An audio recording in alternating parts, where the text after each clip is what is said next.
Hi, hello, and howdy. I'm Mushmallow, and you are, well, you're you. Hello, you.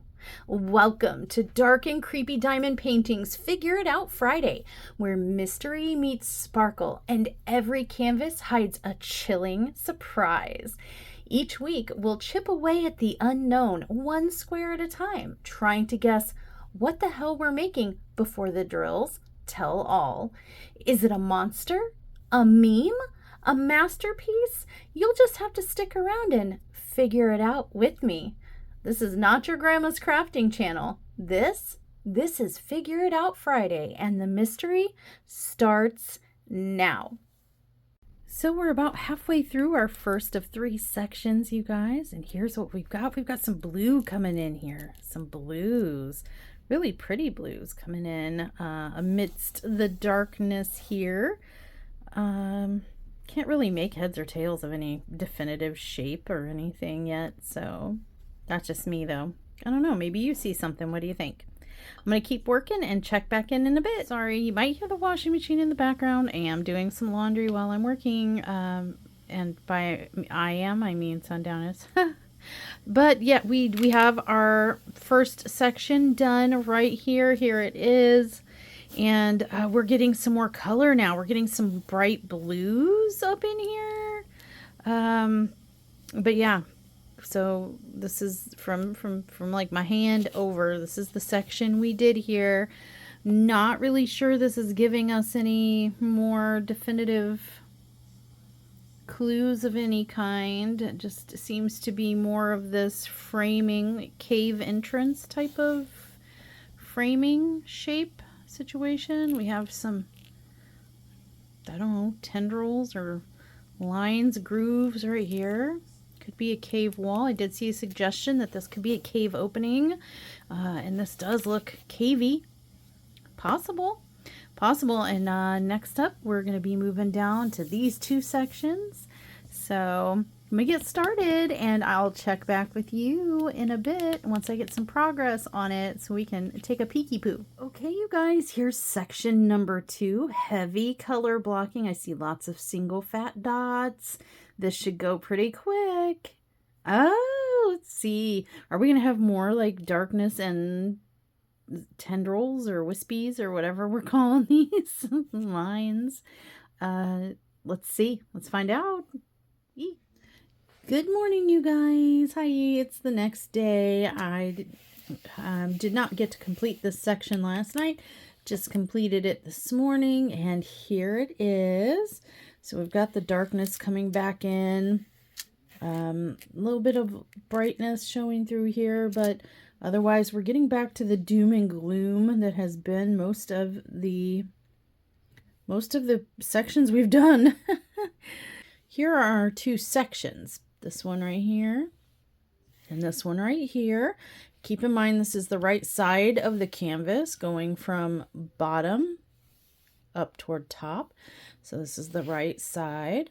This is what we've got for this episode so far. We're about to embark on the 3rd section right here. We're going to get started and see what we see.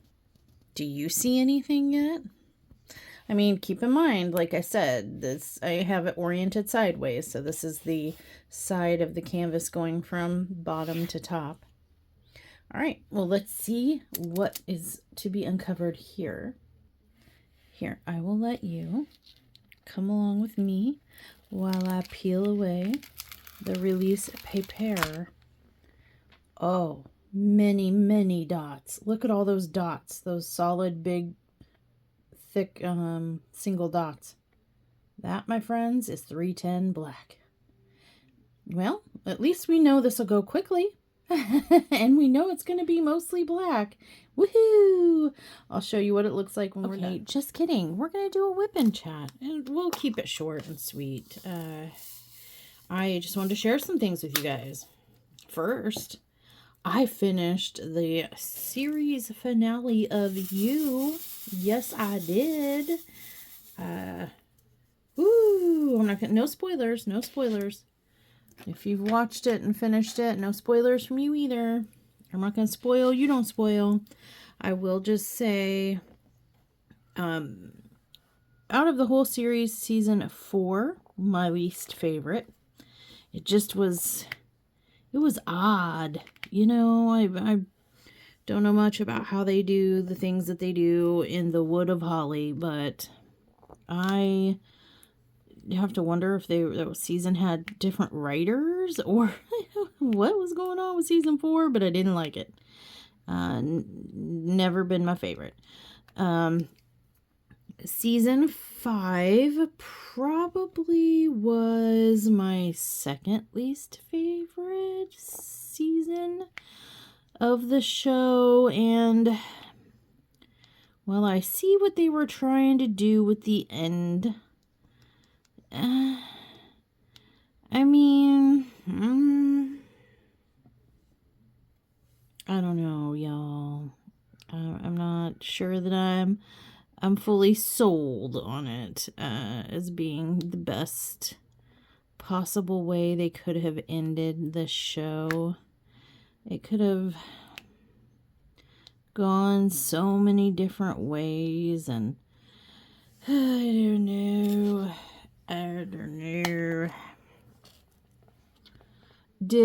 For any of you that have been watching the show, did the ending make you see Joe in a different way at all? Because I don't think this is too spoilery, really. If you are a fan of the show, no matter where you are in the show, it doesn't really give anything away. But just to ask, have any of you, because I mean, I think they intentionally wrote it this way, sympathetic to Joe? You know what I mean? He's he is obviously a bad guy. He is the bad guy, but they write it and it's acted and he's portrayed in a way that makes you feel kind of sympathetic for the bad guy. Early on, there were times where, you know, I actually kind of found myself rooting for the bad guy. What that says about me, don't know, but I'm not condoning his actions or whatever, but just being like, maybe not rooting for him, but feeling bad for him. Like, sad and sympathetic in that he ended up this way because of a tragic, I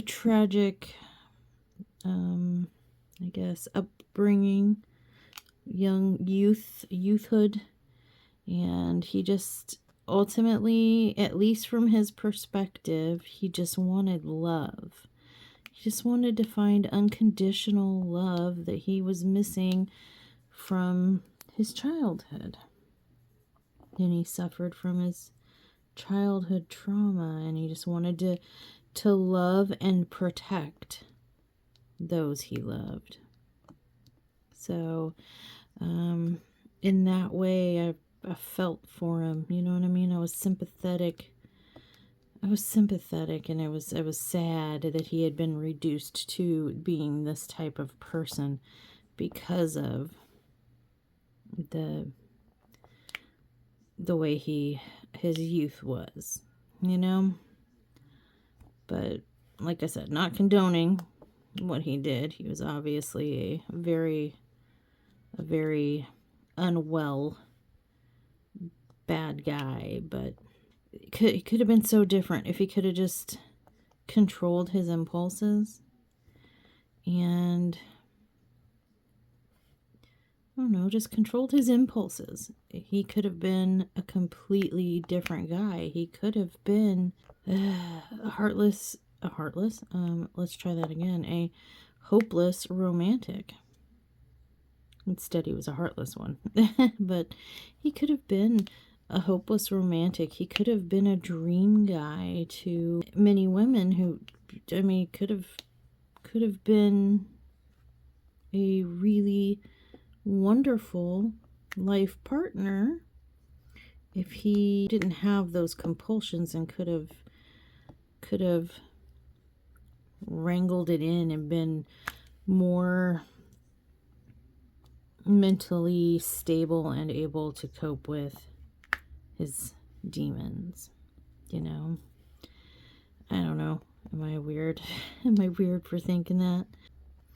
There's lots of opinions floating around out there, but I just imagine, you know, how a little something different here in his history, a little, maybe some counseling when he was younger, maybe some different life circumstances, some different choices could have led him down the path of being a normal guy with a big heart and the capacity to truly love, care, and protect people that he loved and cared about. It's just unfortunate that he was a little irreparably, or at least unaddressed, broken, you know. But don't know if I think there could have been some improvements to the end, at least, if not a completely different ending. But it is what it is. It's, I mean, not the worst ending. It's just, didn't think it was the very best either. And season 5 was not my best, most favorite either. So, oh, just made a little mess there. Spilt some drills out of my tray. So that happened. Finished that. And it's one of those things where after season 4, I was just kind of like, And then season 5 was kind of like, So kind of glad it's over. Kind of glad we're not going to continue down this trajectory, changing the show. It didn't seem to be staying in line with the first 3 seasons. I did see some drama online surrounding that, and the actor who played Joe Goldberg, Penn Badgley, in general, for whatever that's worth, for those of you that believe or, you know, keep abreast or are interested in Hollywood gossip or whatnot. I think, I don't know, it's been asserted that Penn Badgley's wife, who is not an actress or anything, I think she might just be a general, you know, standard civilian. I didn't look too deep into it, but she's not in the industry. She has been portrayed as a very jealous and controlling wife, and has set all these rules, I guess, for him as an actor, where, especially after their child was born, no more intimate scenes, or as few as possible. And I think they said it even impacted seasons 4 and 5 of the show, in that he had requested that there not be intimate scenes with Joe and another woman, if at all possible, if it could be avoided, if it wasn't integral to the storyline. And then what was another one? I guess the assertion there was that his wife laid down that rule because he had a habit of kind of getting in romantic relationships with female co-stars in the past. Blake Lively for a time, from, what was it? What is the show? Why does Rumor Girls stick in my head? That is not the name of the show. Not Pretty Little Liars. What is it? Gossip Girl? That might be it. Gossip Girl? From that show. And there was another relationship he was in from some other show as well. So he tended to, in his past, before his wife, he tended to engage in romantic liaisons with female co-stars. And usually it was romantic counterparts. So kind of took it from the camera to real life. You know what I mean? She didn't like that. No, I don't know. I mean, I don't think there's been any accusations of infidelity on his part. But I guess she's worried that it could. I mean, that doesn't sound like a very trusting relationship then. If you don't trust your partner, you know, he is an actor. He's got to do what he's got to do. Kind of kneecapping him there a little bit. Right now he's kind of a heartthrob of sorts. Middle-aged women and some younger, you know. He's got to kind of play into those roles. Those are the roles he's probably going to get, you know, pigeonholed for a while. Gotta let him earn his dollar bills. But I guess another rule that has been asserted that she laid down for him was that he only accepts projects that have him home on weekends and holidays. And I think as many evenings as possible in order for him to be a seemingly like 9-to-5 office job, normal, I guess not Hollywood-esque father presence in their child's life. Well, of course, you have a child. It's important that you're their parent and that you're there for them in every way you can be. But sometimes, I mean, actors need to do, you know, kind of have a little bit of freedoms, have a little break the norms a little bit. They can't have office hours 9 to 5. But that's what she wants, so that restricts him as far as what kind of projects he can accept. If they're going to be shooting through holidays and on the weekends and stuff like that, it's going to have a hard time booking gigs. I'm just saying, I really believe that. What was another rule? I thought there was another rule. No more sexual, intimate,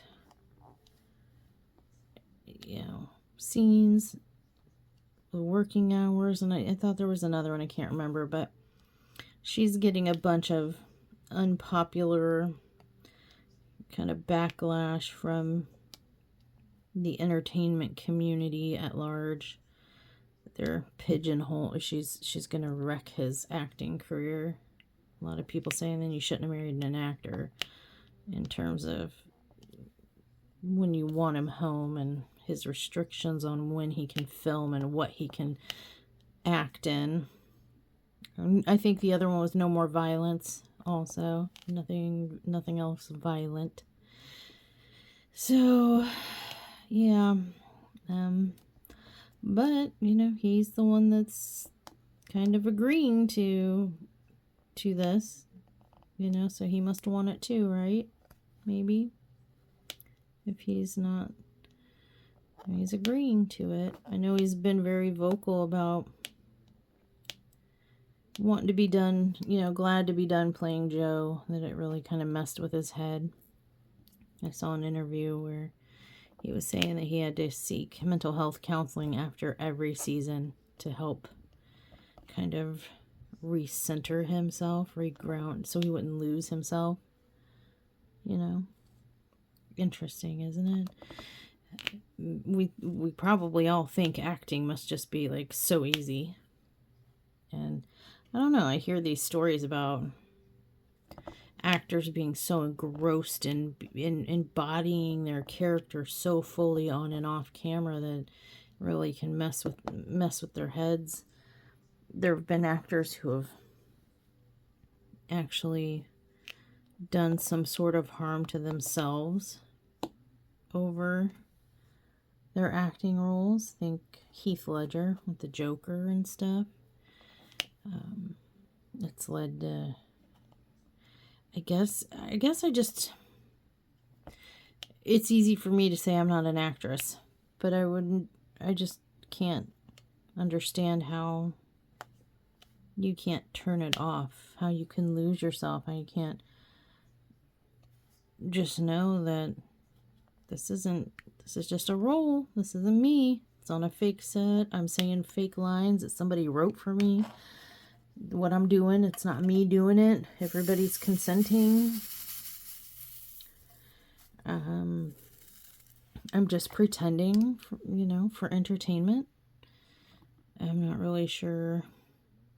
But most actors, it seems like they take it very seriously and they embody their character and stuff. I don't know.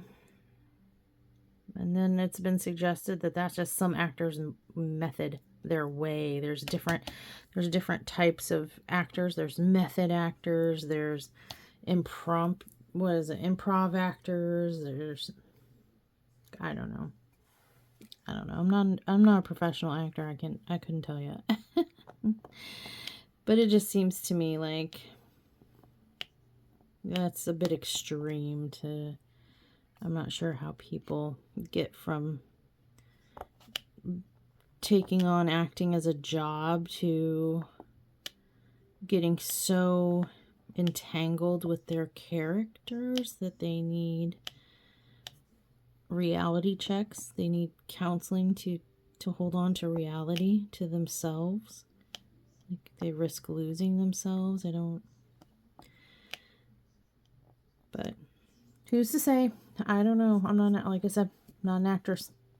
I don't know how acting roles impact a person. But what do you guys think about those rules, though?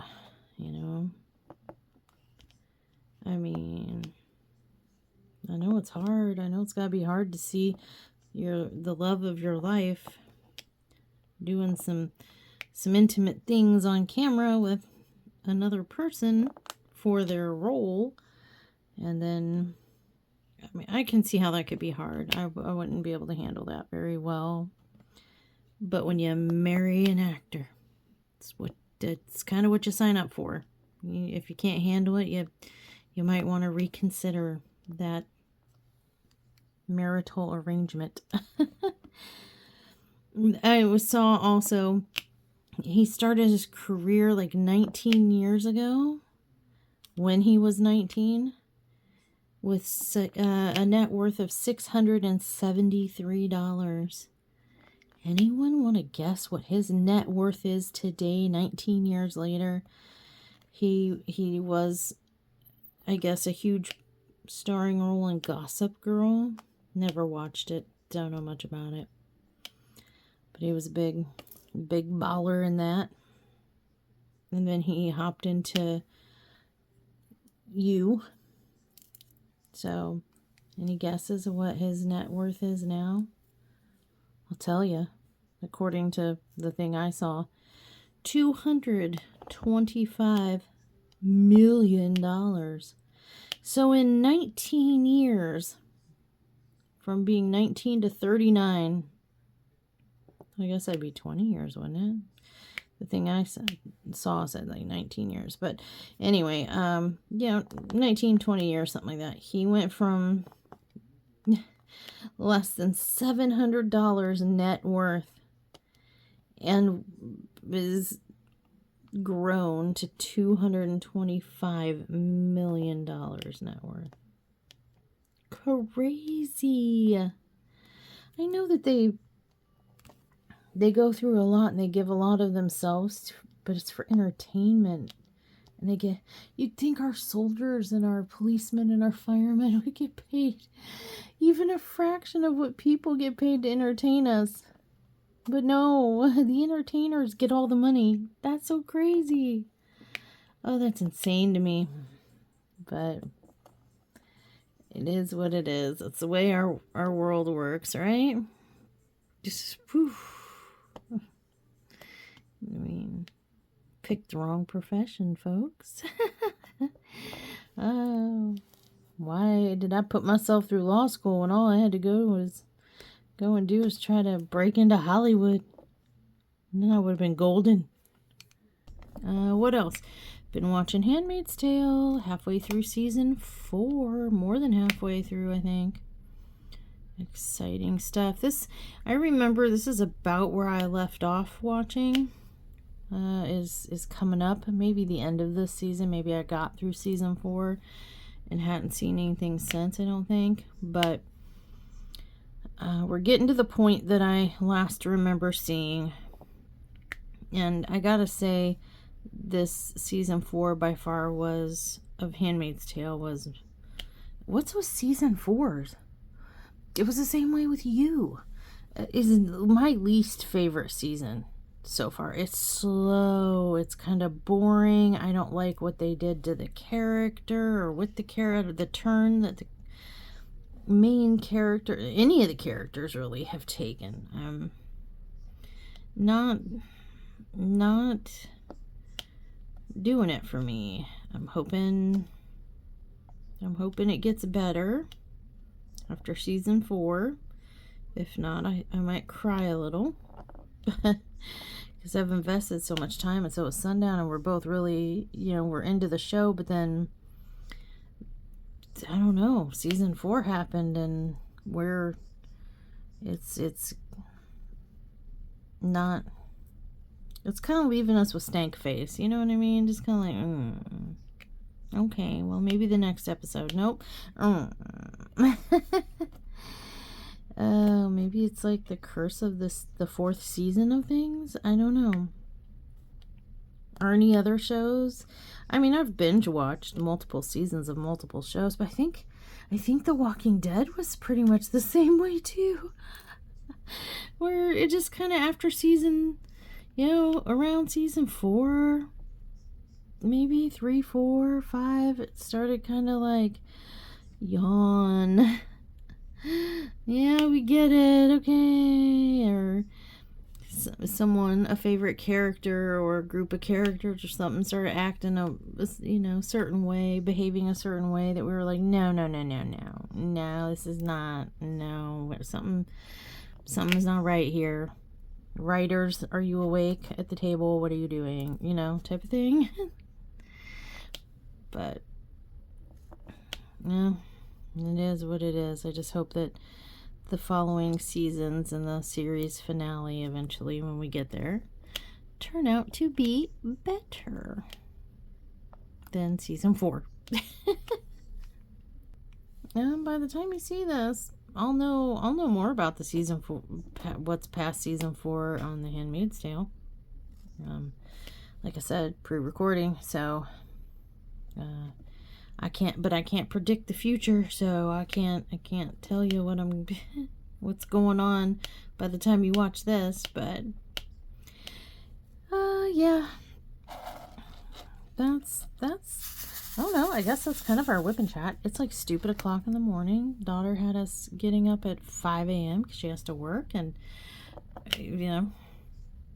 this is my early morning, not sufficiently caffeinated, wish I was still in bed, super freaking tired, barely have my eyes open, really trying to diamond paint, and as you can see, I'm super struggling to place my squares because tired, but here I am, because I gotta be, because Pupper Schnup's not feeling good, can't be unsupervised, especially not right now.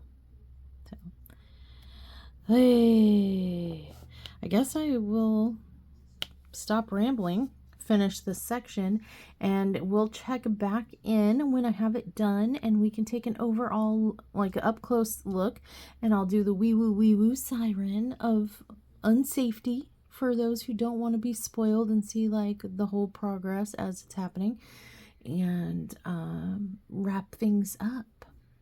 How's that sound? It sounds good, right? Okay, I'll see you in a bit, which is in a second. Bye. Well, not bye, but see you later. Folks, here we are on the 3rd section, and that's all one color. That's all 310. That was everything done in this section is 310. If that tells you how color blocky this was. And only a few symbols over here to fill in, so Should have this done pretty soon and get you an updated full view. Excitement.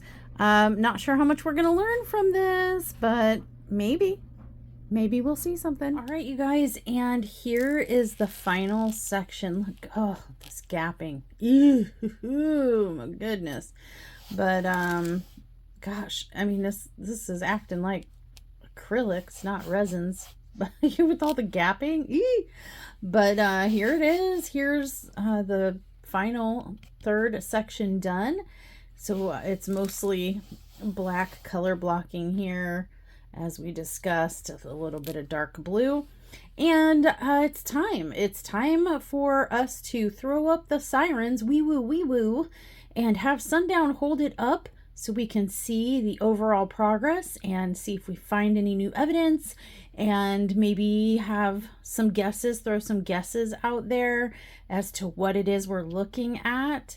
And yeah, take a look at what we plan for the future episodes. So yeah, let's get to it. Get ready. Here comes the wee woo spoilers. Spoilers, look away. All right, so here we are, you guys. These 3 panels right here is what we completed for this session.